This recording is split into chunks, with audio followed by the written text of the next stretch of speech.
Mange ved ikke, hvad spejder virkelig handler om.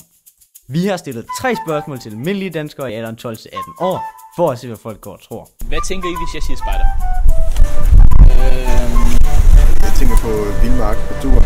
Drenge, der er noget nede i skoven med kniv og grøntøj. Børn, der leger i skoven. Friluftsliv og hygge. Skumfiduser og bål. Udenfor. Kendt for at være lidt kikset. Kan I nævne nogle typiske spejderaktiviteter? Bål og snit og lejreture. Det tror jeg ikke. Jeg har ikke sådan et billede af en spejder. Kno. Eller bål. Optjene mærker til knivbevis og sådan noget. Hvis I skulle beskrive en typisk spejdertype, hvad vil I så sige? Ingen enelse, faktisk. Jo, noget med en blå skjorte og et typisk slips af en art. Ja. Godt klædt på. Han kan godt lide natur. Det er at sove udenfor. Ja. Man kan altid sådan se på dem, at de har styr på hver slags hverdag egentlig. Går du også rundt med nogle af de samme idéer?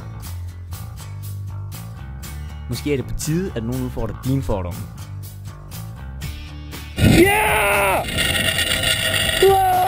Hos Råby Spejderne laver vi så meget mere end de traditionelle spejderaktiviteter. Vi mødes 1 gang om ugen for at have det sjovt.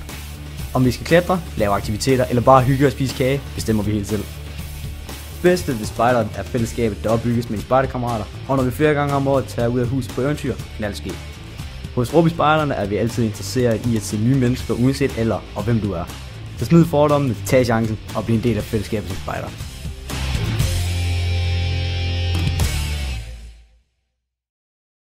Er du blevet interesseret?